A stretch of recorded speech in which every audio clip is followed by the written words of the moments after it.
20대 친구들을 대표한다라고 우리한테 망상과 착각을 줬던 인물이죠.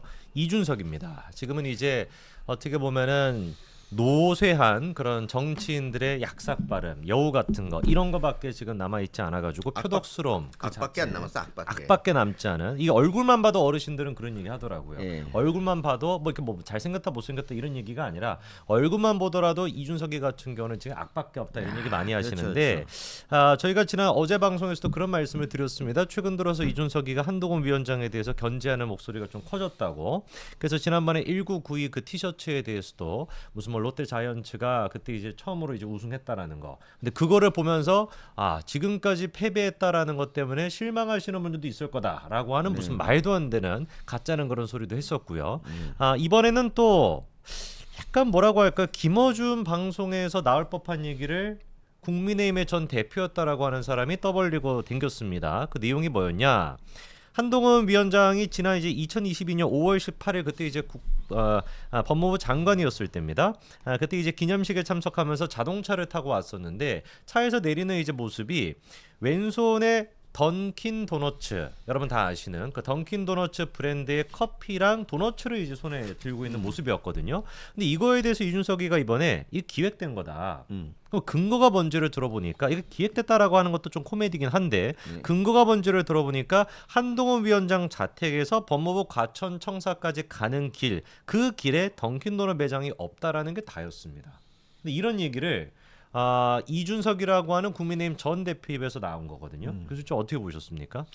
네, 뭐 참 어지간히 할 일이 없죠, 그렇죠? 네, 근데 사람들이 이걸 보고 이제 이게 이제 최근 일어난 일이라고 생각을 해요, 사람들이. 근데 좀 자세히 기사를 보면은 네네. 이게 2022년 5월 18일 얘기예요. 무려 그러니까 한 2년 전쯤 되는 겁니다. 그러니까 1년 뭐 2년 정도 가까운 네. 시간. 그러니까 2년 전 일을 갑자기 꺼내더니 2년 전에 그건 기획된 것이다. 근데 그게 뭐 어마어마한 우리 기억에 지금도 남아있는 어마어마한 쇼가 아니라 그냥 던킨 도너츠랑 난 이게 던킨 도너츠 그때 들고 나온지 그때도 그것도 몰랐어. 나는 그냥 한동훈 장관이다. 와 신난다. 그거만 보고 그렇죠. 이 사진은 보지도 못했어요. 근데 그런 게 있는지도 몰랐는데 그걸 끄집어내 가지고 기획된 것이다. 그러니까요. 이게 그렇게까지 중요한 걸까? 이 기획이면 어떻고 아니면 어떤가 모르겠는데 그리고 자기가 정말 할 일이 없는 게 아니 신당 만드는 거 바쁘지 않아? 그러니까요. 근데 이런 거 찾고 있어요. 그리고 뭐 그 찾아봤더니 뭐 자기 뭐 집에 한동훈 위원장 집에서 뭐 과천청사까지 던킨 도너츠가 없다. 근데 그것도 사실이 아니었어요. 사실이 아니고 사실은 서울역에서 청사로 갔다라는 것이고 네. 서울역에 던킨 도너츠 그러니까. 매장이 있었다는 겁니다. 근데 계속적으로 이준석은 나를 좀 제발 한 번만 언급해 줘라. 그러니까 이거예요. 난 그러니까 같이 싸우면 그러니까 체급이 비슷해진다는 이제 생각이잖아. 그쵸. 사람들로 하여금 그런 거라니까 나는 윤석열 대통령뿐 아니라 한동훈과도 싸우는 사람이다라고 이제 계속 이렇게 막 공격을 하는데 한동훈 위원장이 답을 안 하니까 제가 답을 들을 때까지 계속 공격할 겁니다. 그러니까 그 답을 들을 때까지 계속해가지고 지금 몸부림을 치고 있는데 몸부림 치면 칠수록 몸집만 이제 몸뚱아리만 커지는 느낌이고. 살만 주룩주룩 찌죠. 그러니까요. 전혀 지금 이제 한동훈 위원장한테는 타격감이 없는데 교수님 말씀하신 것처럼 시청하시는 분들은 어떻게 생각하는지 모르겠습니다만 던킨 도너츠 커피랑 던킨 도너츠를 먹는 게 이게 어떤 이미지 메이킹인 거죠? 그러니까 근본적으로 그것부터 질문해 봐야 될 것 같아요. 그리고 예를 들면 어떤 이제 사람이 기획을 해서 네네. 이준석이 당대표 이제 나올 때 당대표 이제 출근할 때 던킨 도너츠를 들게 해봐. 멋이 없어. 멋이 없죠.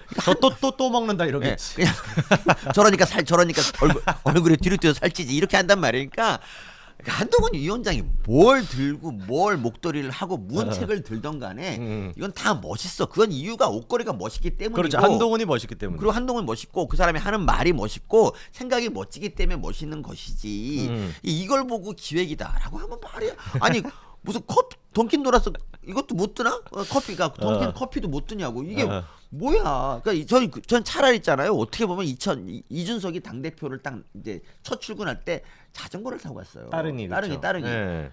그게 더 기획 아니야? 그러니까 따릉이가 지하말로 그거부터 대답을 해야지. 네. 이번에 얘기 들어보니까 한마디가 진짜 주옥 같은 게 이준석의 멘트를 좀 소개시켜드리겠습니다. 아니, 그 전에 이거 만들까? 말씀하세요. 그래서 이제 그때 이준석이 네, 이제 따릉이를 타고 갔어요. 근데 그걸 보고 이제 최민희가 뭐라 했냐면 그게 뭐 저기 상계동 그쪽에서부터 노원에서부터 지하철을 타고 여의도까지 온 다음에 거기서 이제 자전거를 타고 오는 거거든. 근데 최민희가 이렇게 말한 거야.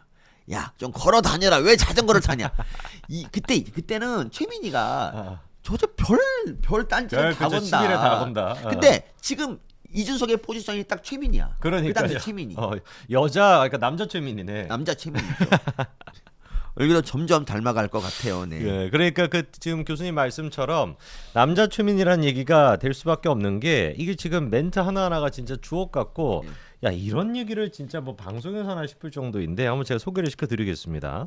저는 이게 우연의 일치라고 보고 싶지만 한동훈 위원장이 아무리 봐도 누구한테 조언을 받는 느낌이 든다. 아니면 조언을 받거나 그런 스타일을 잡아주는 사람이 있을 거라는 거죠. 예를 들어서 펠로폰네소스 전쟁사 막 그런 책 같은 것도 덩키는 드라이브 스루가 없다. 과연 관용차를 타고 출근하다가 덩키에 내려서 다시 관용차에 타셨을까? 아니면 운전사한테 사오라고 시켰을까? 준서가 제발 좀 이거 어떻게 해야 됩니까, 교수님? 그러니까 하버드 대학이 이준석한테 고소해야 돼요. 그러니까 저기 하버드 대학이면 대학을 나왔으면 그냥 그 대학에 걸맞는 그런 행동을 해야 되는데 그 구글 지도 펴놓고 드라이브 스루가 있는지 없는지 조사하고 다니고. 아니 그것도 2022년 5월달 지금 사진을 가지고. 그러니까 그리고 펠로폰에서 그러니까 이런 거를 그러니까 이준석은 되게 웃긴 게 이런 거를 기획이라고 생각하는 자체 되게 웃겨요. 아니 누가 야 장관님 펠로폰네소 전쟁선 들고 가십시오. 이게 뭐야 이게 그게 말도 안 되잖아요. 그냥 해외 갈 때 가뜩이나 짐도 많은데 책을 가지고 간다는 거는 이 책을 내가 다시 읽겠다 뭐 이런 얘기잖아요. 그렇죠, 그렇죠. 그런 얘기인데 뭘 그걸 읽는 건 자기 취향인데 원래 책도 좋아하고 우리 송 대표도 이거 읽었지 않습니까? 펠로폰네소 전쟁사 안 읽었습니다. 안 읽었어. 내가 무한하잖아. 읽었다고 좀 해주면 안 될까? 그래. 펠로폰네소스 전쟁사가 저기 책꽂이 있기는 있어요. 진짜? 네, 제가 또 역사 좋아해가지고. 저는 그래요. 책은 사는 겁니다. 어. 사는 거는 거의 90% 읽은 거나 다음이 없어요. 그렇죠. 그렇죠. 왜냐하면 안 산 사람이 훨씬 많거든. 그렇습니다, 정말. 네. 그렇습니다. 저희 그리고 교수님 아까 얘기하신 것처럼 이준석이 지금 보여주고 있는 모습 보면은 진짜 신당을 하느라고 바빠야 되는데 네. 그거는 전혀 관심이 없고 2022년 5월 18일에 한동훈 위원장이 왼손에 뭘 들고 있냐 이거에 지금 관심을 갖고 있다라는 것 자체가 저는 일단 높은 확률로 의심하는 게 이거는 이준석이가 생각한 게 아닐 거예요. 한동훈 위원장에 대해서 지가 무슨 뭐 기획설이다 있던 얘기 하고 있지만 제가 보기에 이준석이 이거에 대해서 딴지를 건 것도 지 아이디어가 아닐 겁니다. 펜코 같은 그 커뮤니티 사이트에서 올라왔을 가능성이 높아요. 천재다. 그렇지 않습니까? 그러니까 오히려 지금 그러니까 한동훈 위원장은 한동훈이기 때문에 모든 것들이 화제가 되고 있는데 준석이는 펜코 아바타인 거예요. 네. 그러니까 맞습니다. 뭐 이준석이 한동훈 위원장에 대해 가지고 윤석을 아바타다 뭐다 뭐 이런 식으로 공격을 하지만 제가 보기에 준석이 같은 경우는 그냥 펜코 아바타 수준밖에 안 되는 겁니다. 그러니까 사실 펜코가 이제 이준석을 이제 일방적으로 이제 그 뭐 좀 옹호하고 거의 뭐 옹호하는 그런 곳이었는데 네. 그 펜코마저도 사실 이준석을 버렸어요. 그러니까 진짜요? 오늘 이제 펜코에 올라온 거 보니까 야, 언제 또 옹호하는 애들도 있지만 야 뭐 저런 것까지 저렇게까지 할 필요가 있느냐라고 이제 이번에 한동훈 위원장에 대해 가지고 네네 저게 말이 안 된다. 이낙연과 이준석 두 사람이 이번에 또 신동아 유튜브 채널을 통해서 대담도 같이 했습니다. 그래서 뭐 새로 지금 뭐 빅텐트 만들겠다 이러고 있는데 벌써부터 지금 불협화음이 나오고 있어요.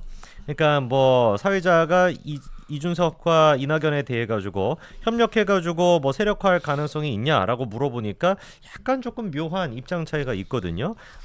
이준석 같은 경우는 이렇게 얘기합니다. 당연히 저희 고려 사항 중에 중요한 부분이다. 협력 방안을 모색할 것이다라고 얘기를 하지만 근데 이제 이낙연이 그렇게 얘기를 했고요. 이준석 같은 경우는 민주화 시대 지도자를 보면 민주화라는 시대적인 과제를 앞두고 중요한 시점에 힘을 합쳤고 다소 이견이 있을 때는 떨어져서 정치를 했던 적이 있지만 결과적으로 뭐 어쩌고저쩌고 쭉 얘기가 나오는 뭔가 이준석 같은 경우는 떨어졌던 시기도 있다. 뭐 이런 식으로까지 지금 여지를 두고 있거든요. 그러니까 저는 한마디로 너네들 이준석 맛 좀 봐라 이제. 국민의힘 내부에 있었을 때 이준석이가 얼마나 그렇게 간제비 같이 그렇게 이제 뭐 재면서 뒤통수 치고 그리고 이제 뭐 협력할 듯하면서 안 하고 지 살 길만 살았던 게 이준석 아니었습니까? 맞습니다. 그 이준석 맛을 이제 이낙연이가 볼 차례다. 근데 이거를 우리가 맛을 봐야지 알면 하수도 이런 하수가 없지 않습니까, 교수님? 신동아 같은 경우는 신동아 유튜브가 있는지도 몰랐지만 신동아 유튜브는 왜 이준석 같은 사람 부를까? 참 나는 정말 웃겨요. 그러니까 저 조중동 같은 그런 데서 이준석에 대해서 좀 지나치게 관대해요. 그러니까 이준석 그렇죠? 그리고 거기 좌파들은 또 이준석을 그냥 또 다 열심히 하고 20번 뭐 20일 중에 17번을 이준석을 등장시킨 MBC 같은 언론도 있잖아요. 그러니까 난 이런 게 오히려 이준석에게 왜 이렇게 하는지 그럴 만한 중요한 인물인지에 대해서 정말 저는 의문이에요. 그리고 내가 이거 아까 내가 잘 들어줬으니까 나도 이제 한마디만 할게요. 네네네. 근데 좀 내가 맞습니다. 말씀하세요. 사실 맞습니다 몇 번이나 했습니까? 네, 근데 사실 근데 말씀하세요. 그 중에 맞다고 생각한 적은 별로 없어요. 네, 그러니까 내가 말씀하세요. 했단 말이야. 근데 그 한동훈 위원장이 이준석하고 왜 말을 섞지 않는 이유가 뭔지 알아요? 말을 섞지도 않고 지금 완전 네, 개무시하고 있는데. 그거는 이준석을 너무 잘 알기 때문이에요. 오. 자, 봐봐 이준석 한동훈 싸우면 누가 이길 것 같아요? 당연히 한동훈 이기죠. 그렇지 않아. 오. 이 세상은 그렇지가 않아요. 왜냐하면 한동훈 위원장이 한 번이라도 답을 하잖아. 네. 그러면 이준석은 이거에 대한 발작하는구나. 반박을 10개씩 올려. 10개 한 승리 올려. 10개만 100개 그냥 그리고 막. 그리고 그게 이제 그게 좌파 언론들이 막 퍼날르겠지. 그렇죠. 그리고 퍼날르고 한동훈 위원장이 또 반박하면 이번엔 100개 올리는 거야. 100개 올리는 거야. 왜냐면 이준석은 할 일 없거든. 시간밖에 그렇죠. 없거든. 할 일 없죠. 그러니까 네. 지금 뭐 2022년도 뭐 5월달 사진까지 분석하고 하는데. 그러니까 한동훈 위원장은 이준석 같은 인간과 말을 섞어봤자 의미가 없어. 어차피 논리로 자기가 이긴다고 하더라도 네. 실제 언론과 그리고 그 남는 시간에서 비롯된 그런 이상한 그 떼쓰기 그리고 이런 막말도 서슴지 않거든요. 그럼요. 그래서 안철수 의원 같은 경우도 조금 얘기하다가 말을 안 해버려. 근데 안철수 의원이 말하기 전에 이준석이 안철수에 대해 몇 개나 글을 올렸겠습니까? 그렇죠. 그러니까 이런 거예요. 이런 인간은 관종한테는 관심을 안 주는 게 답이에요. 관종한테는 무관심이 답이죠. 근데 그거 이제 이게 어려워. 실제로 막 욕을 먹으면 좀 화가 나거든. 근데 한동훈 위원장은 이 어려운 일을 해내고 있다. 그래서 저는 한바로서 말합니다. 역시 한동훈. 맞습니다. 한동훈은 그러니까 어떤 사람에 따라서 전략을 달리하는 거야. 이재명 같은 경우는 막 공격하잖아. 그렇죠. 근데 이재명이면 네. 답을 못해. 음. 이재명은 이준석과 다른 종류의 인간이거든. 그리고 약점을 딱 후벼 파기 때문에 되는 겁니다. 그렇죠. 사실 교수님 얘기하신 것처럼 관종들한테는 관심을 안 주는 게 최선이기 때문에.